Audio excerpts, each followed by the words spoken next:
Okay, सो impairment loss हम लोग sir calculate कैसे करेंगे? लिखो, it is the difference between carrying amount, it is the difference between carrying amount less impairment less recoverable amount.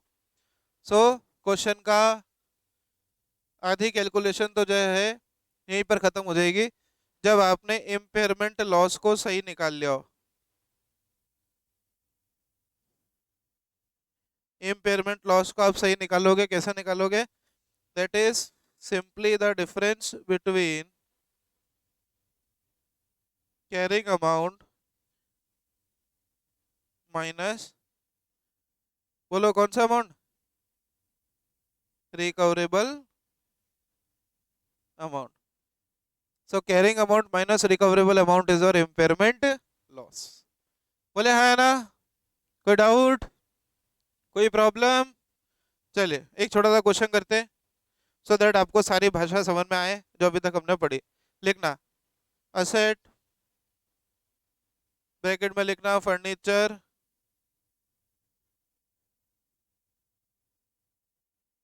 Cost 10 lakh, cost 10 lakh, life 10 years, life 10 years, SLM method लगाना है, SLM method, full stop. ये आज की information. After 3 years, 3 साल बाद, after 3 years the net selling price, after 3 years the net selling price is 5,50,000 rupees, is 5.5 lakh, is 5,50,000 rupees, and cash flows from furniture are 1,50,000 rupees, 1,50,000 rupees, or 1,50,000 rupees per annum from year 3 to,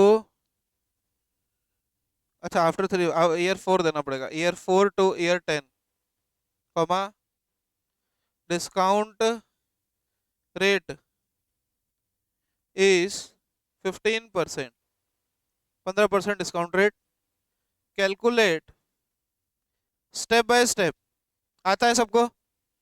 पहले NSP दे रखा है, उसको निकालने की जरूरत नहीं है। Value in use के लिए 1.5 लाख को डिस्काउंट करोगे कितने परसेंट से? 15%। कितने साल?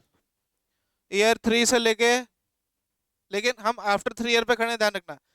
तो आप 3 साल हो चुके हैं, 3 साल हो चुके तो आप ईयर 4 को for the purpose of PV calculation year 1 ही मानोगे वो। अरे ईयर 3 साल बीत गए, हम 3 साल के एंड पे चेक कर रहे हैं कि अगले 7 साल के जो कैश फ्लोज है 4, 5, 6, 7, 8, 9, 10 वो 1.5 लाख है, तो उसको आप ईयर 4 का PV मत लगा देना। क्यों? कैश फ्लो वो ईयर 4 का है, लेकिन आप 3 साल हो चुके हैं, तो आपके लिए ईयर 3 पे ईयर 4 तो फर्स्ट ही होगा ना। समझ में आया? बच्चा गलती क्या करके आएगा? वो ईयर 4 से लेके ईयर 10 तक के प्रेजेंट वैल्यू निकालेगा। हम इम्पेयरमेंट किस रेट पे निकाल रहे हैं? 3 साल बाद। तो 3 साल बाद तो भाई आज मैं बोल रहा हूँ कि टोटल एसेट 10 साल चलनी थी, 3 साल पे डेप्रिसिएशन लग गया, खत्म, खेल खत्म, तो ईयर 3 पे ईयर 4 तो फर्स्ट ही कहलाएगा ना, है ना? तो आपको PV ईयर 1 से ईयर 7 का ही लगाना है। बच्चा क्या करके आता है? ईयर 4 देख के ईयर 4 से 10 का PV लगा के आ जाता है और धुआं हो जाते हैं वहां सारे मार्क्स। बोलो हाँ है ना?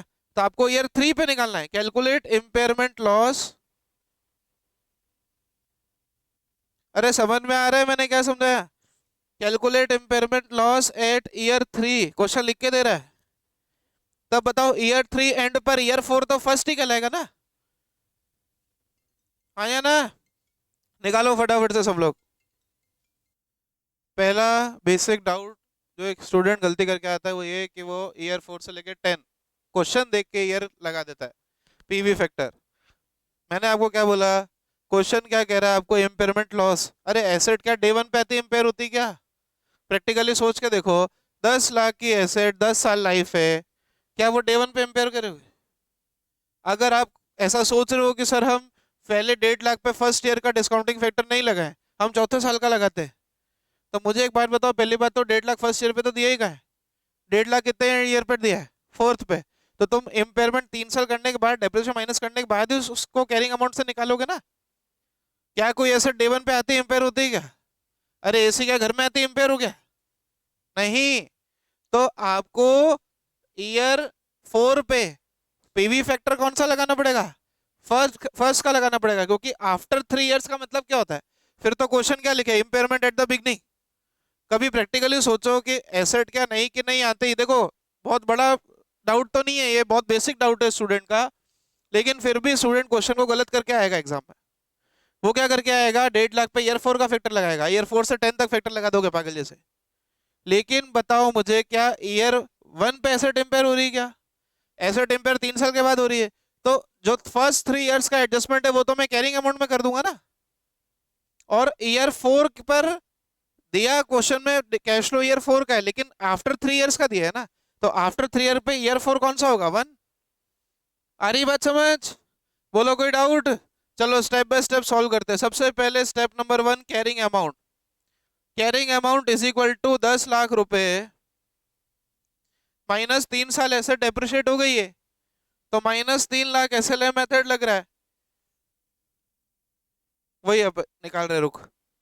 Carrying amount 7 lakh. अब मुझे क्या निकालना होता है? रिकवरेबल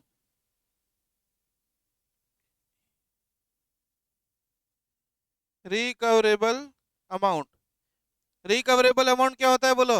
हायर ऑफ, ऐसी प्रेजेंटेशन आप एग्जाम में कर सकते हो, वैल्यू इन यूज और नेट सेलिंग प्राइस। अरे निमिषा समझ आ रहा है? नेट सेलिंग प्राइस क्वेश्चन में दी है कितनी? 5.5, तो इसको तो छेड़ना ही नहीं है। अब वैल्यू इन यूज, 1.5 लाख का cash flow multiplied by present value annuity factor, 15% discount rate for how many years? 7 years. ये ऐसे प्रेजेंटेशन सर ने सिखाई होगी ना आपको एफएम में, तो आप अपने कैलकुलेटर पे करो, 1 डिवाइड बाय 1.15, 7 बार इक्वल टू प्रेस करना, 1 डिवाइड बाय 1.15, 7 बार इक्वल टू, और फिर जीटी प्लस प्रेस करो, जीटी। बोलो कितना आया? 1,50,000 इंटू 1/1.15, 7 बार इक्वल टू जीटी, कितना आया? 4 डिजिट तक बोलना, कितना? 4.1604 मल्टीप्लाई कर दो, कितना आया? हाँ जी, 6,06,24, जोर से बोलो, 062। दोनों का हायर क्या है? वैल्यू इन यूज और एनएसपी दोनों का हायर क्या है? तो आपका इतना ही आ रहा था सबका। रिकवरेबल अमाउंट कितना आएगा बोलो? 7 4, अरे भाई डिफरेंस नहीं कर रहा हूँ, रिकवरेबल अमाउंट तो दोनों का हायर है ना, तो 624,062 ये रिकवरेबल आ गया। और इम्पेयरमेंट लॉस, सर आज एसेट बुक्स में कितनी चल रही? 7 लाख। अरे ऊपर वाला समझ में आया? 7 लाख माइनस दोनों का हायर 624,062, ये एमसीक्यू में ही आ जाएगा, कई बार इम्पेयरमेंट निकालना ध्यान रखना। 75,938 ये entry. What will be the entry? Asset को कम करना है इतने से, तो impairment loss debit to furniture. अरे एंट्री क्या करोगे? Impairment loss debit to furniture, कितना? 75,938, 75,938। आपको तो सिर्फ पूछा था, लेकिन एंट्री पूछे तो ये होगी। और लास्ट में P&L डेबिट टू, बोलो, इम्पेयरमेंट लॉस, सेम अमाउंट आ जाएगा। बोलो हाँ है ना? Are you able to understand? अभी तक के स्टेप्स क्या थे एएस के? कैसे प्रैक्टिकल क्वेश्चन आ सकता है, और इंटर लेवल पर बहुत ज्यादा चांस है कि ऐसे एमसीक्यू आएंगे। क्लियर? अब डिफरेंस क्या हो सकता है, या तो वो हर साल का कैश फ्लो अलग अलग दे दे, तो टेबल बना के पीवीएफ लगा देना। इधर एक ही डेट डेट डेट डेट को अब मैं टेबल बना के भी करूँ तो भी उतना ही आएगा। ये तो आपने एफएम में पढ़ा होगा ना कि अगर कैश फ्लो सेम होता है तो एन्युटी फैक्टर लगता है, और अगर कैश फ्लो अलग अलग होते तो पीवी फैक्टर लगता है। बोलो हाँ या ना? कोई डाउट? क्या सबका आंसर यही आया था? 75938। चलो आगे बढ़ेंगे। नेक्स्ट सेटिंग लगाना अपनी कॉपी में, recognition of impairment loss, recognition of impairment loss. Copy हो गया यहां तक? कोई डाउट? हिना, योगेश, कोई डाउट? चलो, रिकॉग्निशन ऑफ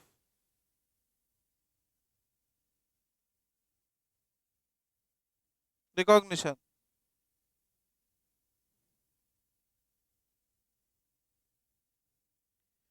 तो इम्पेयरमेंट लॉस एक एक्सपेंस है, ऊपर देखो अपन ने पी एंड एल में डाला, पी एंड एल में सारे एक्सपेंसेस डेबिट होते हैं।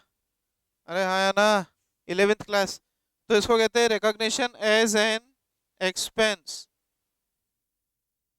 इम्पेयरमेंट लॉस क्या है बोलो? एक expense of which account? P and L account.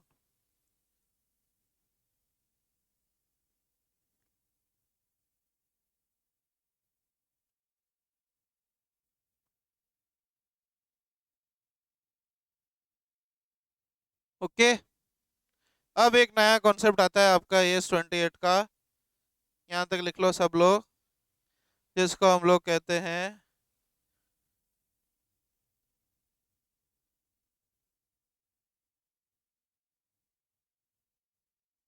बहुत इंपॉर्टेंट कॉन्सेप्ट। क्योंकि अब क्या होगा, अभी तक की आपने प्रैक्टिकल इमेजिन किया, मैंने आपको सॉल्व भी करवाया, अभी अभी तक का प्रैक्टिकल ही बढ़िया था। अब इसमें एक बढ़िया कॉन्सेप्ट को थोड़ा तड़का लगेंगे दाल में, जिसको कहते हैं कैश जनरेटिंग यूनिट। क्या कहते हैं? Cash generating unit. सर ये क्या भला है? बहुत इजी है।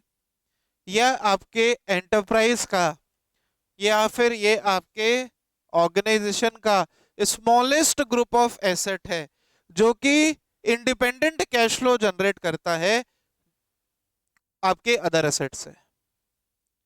क्या समझ में आया? स्मॉलेस्ट ग्रुप ऑफ एसेट मतलब इसमें 20 5 रुपए 15 रुपए ऐसी एसेट नहीं होती, करोड़ों रुपए की एसेट है, लेकिन ये एक समूह है उन एसेट्स का जो कि आपके कमा के दे रहा है आपको। कैश जनरेटिंग, इंग्लिश बेसिक क्या है? ऐसा यूनिट, छोटा यूनिट का मतलब क्या होता है? छोटा, ऐसे छोटा ग्रुप ऑफ एसेट जो कि आपको कैश जनरेट करके दे रहा है सर, और वो कैश जनरेट करना इंडिपेंडेंट है, मतलब उसका किसी दूसरे एंटरप्राइज या किसी दूसरे काम से कोई लेना देना नहीं है। इसको हम कहते हैं सीजीयू। क्या कहते हैं? Cash generating unit. एग्जाम्पल के तौर पर, जैसे मान लो हमने देखा कि यार स्टूडेंट बहुत बढ़ रहे हैं, तो हमें काम करते हैं, चाय वाला पास में है ही है, सैंडविच यहाँ अच्छे नहीं मिलते, तो हमने सोचा एक छोटी सी दुकान लगाते हैं। उसमें कुछ नहीं करना है, रोमिल सर को एक टोस्टर खरीद के देना है, ब्रेड खरीद के देनी है, चीज़ और वेजिटेबल्स खरीद के देना है, और बढ़िया क्वालिटी सैंडविच 50 रुपए का एक बिक रहा है, और एवरेजली रोज के कम से कम 100 सैंडविच उठते हैं, तो 5,000 का गल्ला रेडी। क्या क्या लगा अपना? एक टोस्टर और ब्रेड, थोड़ा सा इन्वेस्टमेंट लगा। क्या इस रूम जितना इन्वेस्टमेंट है, जिसमें आपका पैनल भी लगा है, सिस्टम लगा है, एसी लगा है, क्या होता है इन्वेस्टमेंट करना है? अच्छा, वो काम मान लो हमने सोचा है कि चलो वह गौतम ही कर लेगा, पढ़े लिखे होने की जरूरत है ही नहीं, तो अभी जो हमारा गौतम है वो ब्रेड लाता है, प्याज काटता है, चीज़ काटता है, मतलब चीज़ को ग्रेट करता है सॉरी, और 50 रुपए का एक सैंडविच बना के बेच रहा है। और रोमिल सर जैन दिमाग, तो बोले 40% गौतम का, 60% मेरा, मतलब 50 में से 30 रुपए रोमिल सर के और 20 रुपए गौतम। अब कुछ नहीं हो रहा है, क्या गौतम का काम लेक्चर लेना है? क्या उसका काम पढ़ाना है? मतलब कि गौतम जितने भी सैंडविच बेचे उसका लेक्चर से कोई लेना देना नहीं, और लेक्चर का सैंडविच से कोई लेना देना नहीं। आप बोलोगे सर सैंडविच खाएंगे नींद नहीं आएगी तभी तो हम पढ़ पाएंगे, अरे वो बात छोड़ दो। क्या सैंडविच का कैश फ्लो का रिलेशन करियर हाइट्स के कैश फ्लो से है क्या? क्या करियर हाइट्स के लेक्चर्स या हमारे लेक्चर्स की सेल क्या सैंडविच से कोई उसका फर्क पड़ रहा है क्या? नहीं पड़ रहा, वो हमने सिर्फ एज एडिशनल फैसिलिटी दी है। अरे यार इसका सिंपल सा एग्जांपल, कई सारे ऑर्गेनाइजेशन में वो कॉफी मशीन होती है, वेंडिंग मशीन्स होती हैं, जिसमें इच्छा हो तो कुछ कॉइन्स होते हैं, उसमें वर्कर को जूस भी मिल जाता है, कॉफी मिल जाती है, चाय मिल जाती है, तो उससे भी कमाई तो हो ही रही ना। एंटरप्राइज का लगा क्या? सिर्फ मशीन का पैसा। अब आप उसमें वर्कर से पैसा लेना शुरू कर दो कि भाई तेरे को कॉफी पीनी 20 रुपए दे दे, चाय पीनी 10 रुपए दे दे, तो कैश तो जनरेट कर रही है ना, तो उसको बोलेंगे सीजीयू। क्या बोलेंगे? सीजीयू। और सीजीयू को हम इसलिए पढ़ा रहे हैं क्योंकि आगे जाकर के हमको कई बार इम्पेयरमेंट करना पड़ेगा गुडविल का। किसका करना पड़ेगा? गुडविल का, क्योंकि गुडविल भी एक इंटेंजिबल एसेट है। इंटेंजिबल एसेट अपने AS 26 में पढ़ी है। तो गुडविल का एलोकेशन और इम्पेयरमेंट कैसे होगा उसके लिए आपको सीजीयू पढ़ाया जा रहा है। तो बेसिकली सीजीयू क्या है, बोलो समझ में आया? कोई डाउट? इसको कहते हैं हम सीजीयू। तो कॉन्सेप्ट बहुत अच्छा है, और क्वेश्चन में प्रैक्टिकल मिक्स होकर बहुत तगड़ा क्वेश्चन बनता है इसका। बोलो सीजीयू समझ में आया? What is the meaning of CGU? Cash generating unit. बोलो कोई डाउट? समझ में आया? क्लियर? मान लो कोई एक और एग्जांपल, एक कोई फोटोकॉपी वाला है, उसका काम है फोटोकॉपी करना, ठीक है। अब उसने देखा कि यार ये 2-5 रुपए चिल्लर के रिस्पेक्ट में बहुत मगजमारी होती है, ग्राहक 2 रुपए खुले लाता नहीं, तो उसने चॉकलेट्स रखनी शुरू की, इक्लेयर्स, 1 रुपए की एक। अब क्या होता है, 8 रुपए फोटोकॉपी के बनते हैं, वो 2 इक्लेयर्स टिका देता है, 10 रुपए आए, 2 इक्लेयर्स टिका दी। तो कैश तो जनरेट वो टॉफी का डब्बा भी कर रहा है जो आप लेके आए हो, कर रहे हैं ना।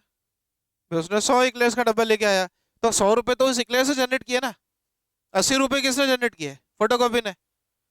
मतलब कि भाई अगर एवरेजली हर 10 में से 8 रुपए की फोटोकॉपी होती है और 2 रुपए की इक्लेयर्स वो बेचता है, दैट मीन्स हर 10 रुपए में 2 रुपए जनरेट कहाँ से हुए?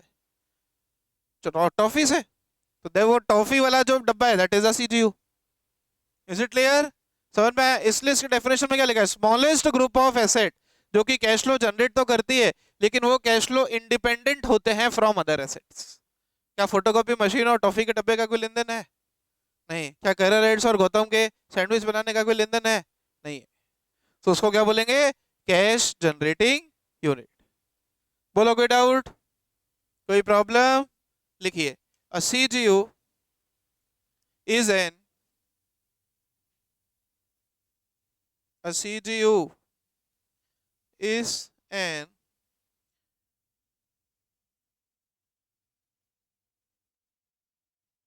identifiable smallest group of assets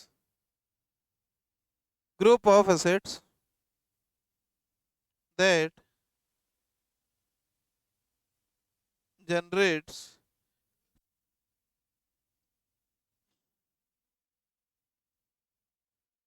the cash flows। अच्छा, स्मॉलेस्ट ग्रुप ऑफ एसेट समझ में आया कि नहीं आया? बोलो कोई डाउट? मतलब इसमें ज्यादा पैसा भी नहीं लगा है। अच्छा, ऐसा नहीं कि हर सीजीयू स्मॉल ही होगा। जैसे अगर मैं बात करूं तो Reliance is into petrochemicals, it is into entertainment. Jio, अब जियो में भी खूब सारे जियो के रिटेल आउटलेट्स है, जियो की सिम है। सो ये हर एंटरप्राइज भी इनका सीजीयू हो सकता है। क्यों? क्योंकि सिम का कैश फ्लो का एंटरटेनमेंट मूवीज प्रोडक्शन से कोई लेना देना नहीं है, मूवीज प्रोडक्शन का पेट्रोकेमिकल से कोई लेना देना नहीं है, तो इसको भी सीजीयूस बोलते हैं। तो जिन्होंने सेगमेंट पढ़ा है वो ये भी समझ सकते हैं कि सीजीयू और सेगमेंट लगभग एक जैसा होता है। सीजीयू और सेगमेंट लगभग कैसा होता है? जिन्होंने सेगमेंट पढ़ा उनको बोल रहा हूँ, जिन्होंने नहीं पढ़ा आप समझ लेना, जैसे जितने एग्जाम्पल दिए वो सब सीजीयू है। आया ना? या रिलायंस का जियो इज अ सेपरेट सीजीयू, हमारा entertainment is a separate CGU. दोनों के कैश फ्लोज डिपेंडेंट है क्या? नहीं, दोनों के कैश फ्लोज क्या है? Independent. So it is the smallest group of asset that generates cash flow that are largely independent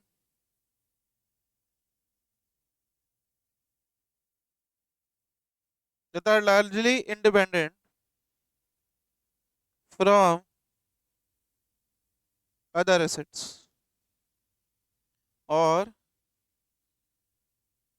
group of assets, इसको बोलते हैं CGU।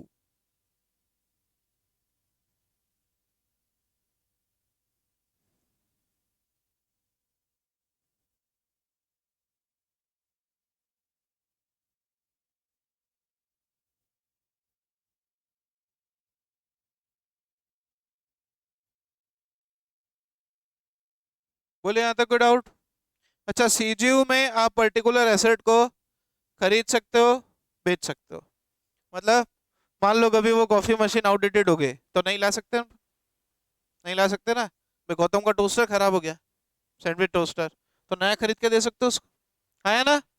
बोलो कोई डाउट? तो एसेट्स को आप खरीद बेच सकते हो, कोई दिक्कत वाली बात नहीं। ये फर्स्ट पॉइंट था। सेकंड लिखना, assets can be bought and sold, assets can be bought and sold, assets को खरीदा और बेचा जा सकता है, कोई दिक्कत वाली बात नहीं। बोला है ना? assets can be bought and sold but often used in groups। often used in groups का मतलब है कि टोस्टर को मैं खरीदा और बेच सकता हूँ, लेकिन क्या टोस्टर करेक्ट रेट्स में यूज हो रहा है क्या?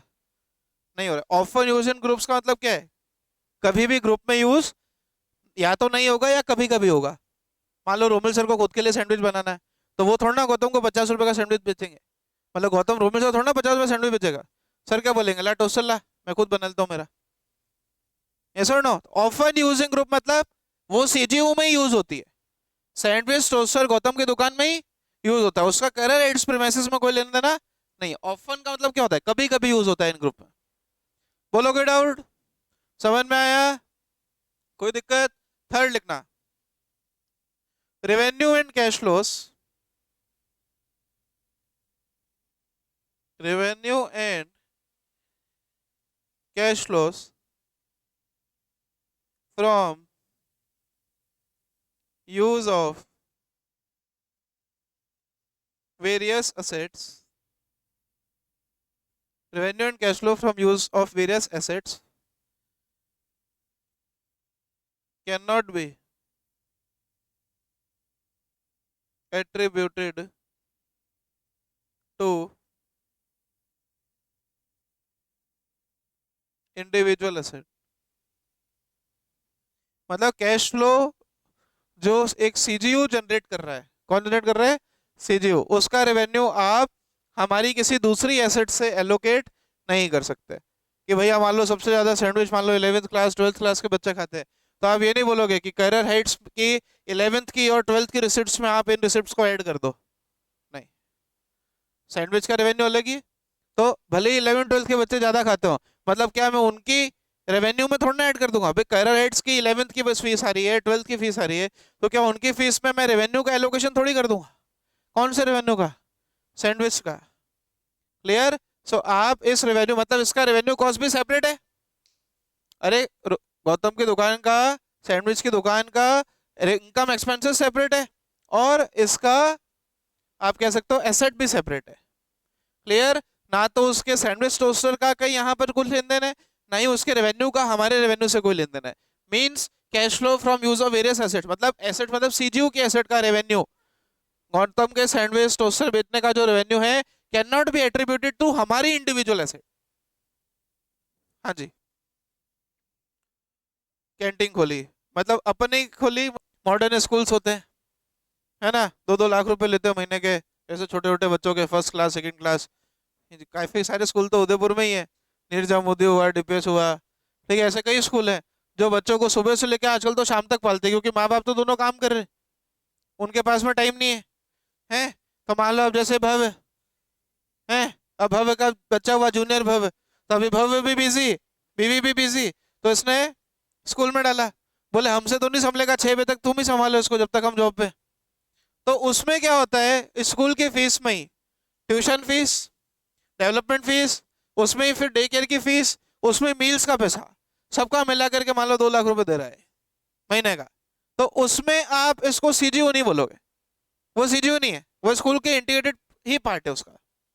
बच्चा आएगा, फीस देगा, और फीस में ही हमने सारे चार्जेस उसके जोड़ लिए, तो वो सीजीयू नहीं होगा, राइट। लेकिन आपको स्कूल कहता है हमारी तो फीस ये है, सामने डे केयर है, आपकी इच्छा, हम रखना चाहो नहीं रखना चाहो, तो वो फिर अगर उस प्रेमाइसिस का ही पार्ट है तो वो सीजीयू कहलाएगा। फीस हम अलग नहीं ले रहे, अगर फीस अलग ले रहे हो तो आपका ही पार्ट है वो। क्लियर? बोलो है ना, कोई दिक्कत? बोलो सीजीयू समझ में आया क्या? अब सर हम कैसे पता लगाएंगे कि सीजीयू है या नहीं? हमको कैसे पता पड़ेगा? तो आपको पता करना भी नहीं है, आपको मैनेजमेंट के कुछ फैक्टर्स देखने हैं कि क्या ये चेक्स ओके हैं। अगर ये चेक्स ओके हैं तो वो पर्टिकुलर सीजीयू होगा, अदरवाइज वो सीजीयू नहीं होगा, है ना। तो इसके अंदर नई हेडिंग लगाओ, टॉपिक सीजीयू ही चल रहा है, इसकी सब हेडिंग लगाओ, फैक्टर्स टू बी कंसिडर्ड। मतलब हमको कैसे पता पड़ेगा कि ये सीजीयू है या ये सीजीयू नहीं है? लिखे फैक्टर्स टू बी कंसिडर्ड।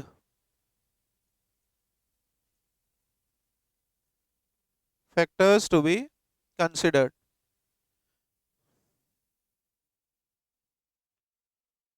तीन बड़े फैक्टर है जिससे सीजीयू देखा जाता है।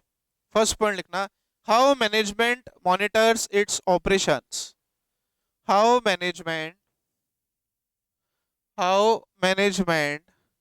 Monitors its operations.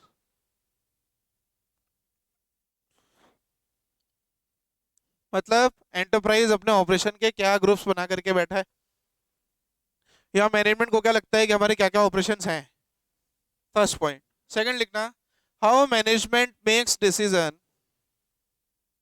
How management makes decision about continuing. How management takes decisions about continuing or disposing of. How management takes decisions about continuing or disposing of enterprise assets. Management कैसे decision ले रहे हैं कि हमको कोई particular venture continue करना है या नहीं। How management takes decision about continuing or disposing of its assets. ठीक है। और लास्ट जो कि मैंने आपको अभी पढ़ते हुए भी बताया था, सेगमेंट रिपोर्टिंग। ये थियरी क्वेश्चन अगर इससे बने तो 3 फैक्टर या ऑल ऑफ दीज ऐसे करके एमसीक्यू आएगा, आपको इनको याद करना पड़ेगा। पहला क्या था, मैनेजमेंट अपने ऑपरेशंस को कैसे मॉनिटर कर रहा है। दूसरा, मैनेजमेंट डिसीजन क्या कंटिन्यू का या डिस्पोजल आप पढ़ोगे AS24 में, डिसकंटिन्यूइंग ऑपरेशंस। और सेगमेंट रिपोर्टिंग नए बच्चों को बता दो, सेगमेंट रिपोर्टिंग आप पढ़ोगे AS17 में। ठीक है, बोलो यहाँ तक कोई डाउट? समझ में आया? कोई तकलीफ? अब कुछ इसके प्रैक्टिकल एग्जांपल्स है। ठीक है, तो बात समझना, एक माइन है, मान लो ये एक माइन है, मान लो। हिना तेरी किसकी माइन है? हैं? लाइमस्टोन, मार्बल, बड़ी पार्टी। तो अभी लाइमस्टोन की माइन है, पर क्या है कि लाइमस्टोन की माइन में प्रोडक्शन इतना होता है कि अभी उसको बाहर निकाल तो लेते हैं, लेकिन उसको ट्रांसपोर्ट करने के लिए अप्रोप्रिएट सिस्टम नहीं है। तो हिना के पापा ने क्या किया, रेलवे स्टेशन उदयपुर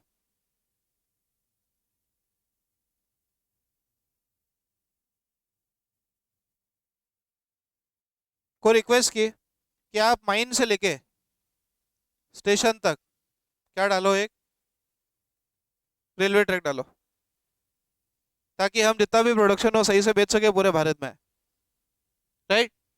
तब आप सोचो कि एक एंटरप्राइज है जिसका काम क्या है, माइनिंग।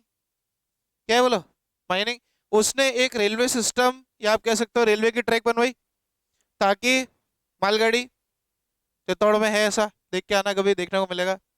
बिरला सीमेंट फैक्ट्री में उदयपुर आपके चित्तौड़गढ़ रेलवे स्टेशन से लेके बिरला सीमेंट फैक्ट्री तक का पूरा ट्रैक है, और मालगाड़ी आती पूरी डायरेक्ट फैक्ट्री के अंदर लोड होती है, फैक्ट्री के बाहर। वो उस ट्रैक को कोई और यूज नहीं करता, उस ट्रैक को कोई और यूज नहीं करता है।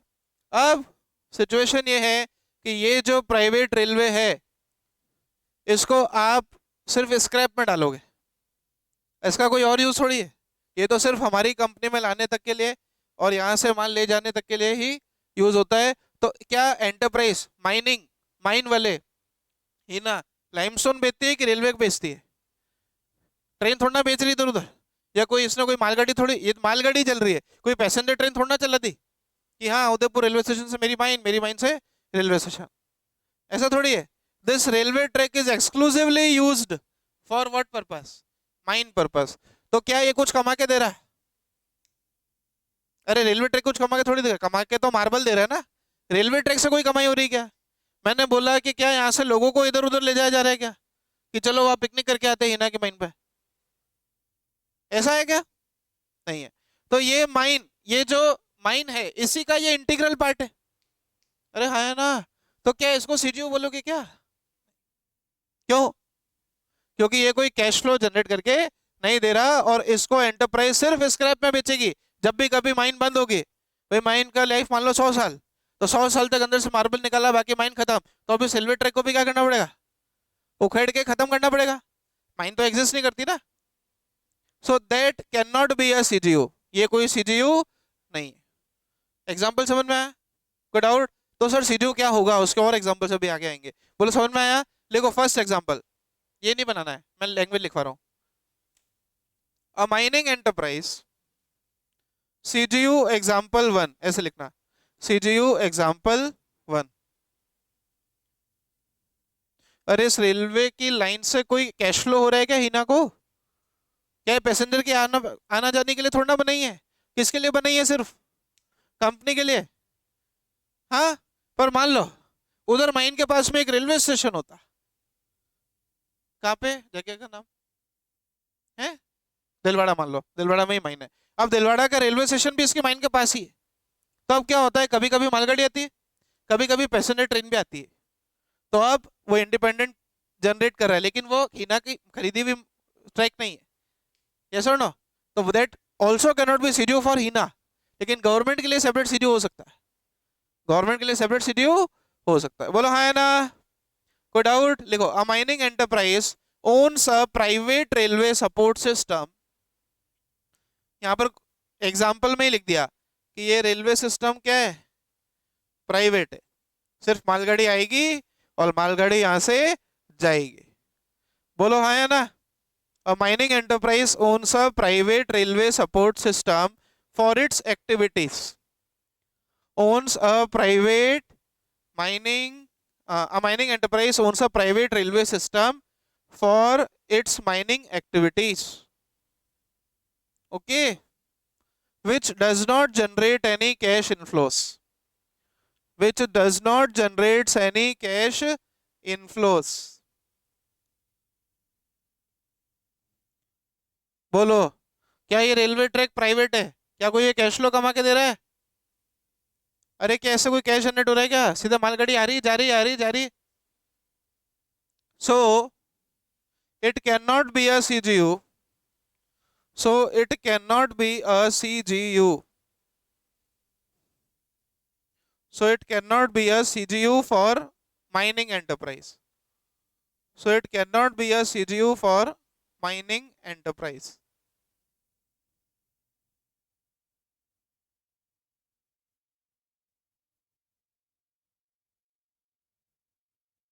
therefore therefore therefore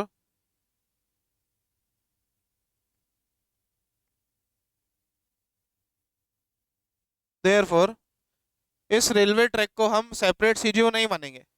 तो क्या मानेंगे? है तो हमारे ही प्राइवेट लिखा ना, अपने ही माइंड का ही पार्ट मानेंगे। बोलो है ना? अरे सो बताया ना, समझ में आया? So it is treated as part of mine only, so it is treated as part of mine only, so it is treated as part of mine only. बोलो है ना? कोई डाउट, कोई तकलीफ? समझ आया अच्छे से? That's all for today, thank you, have a nice day.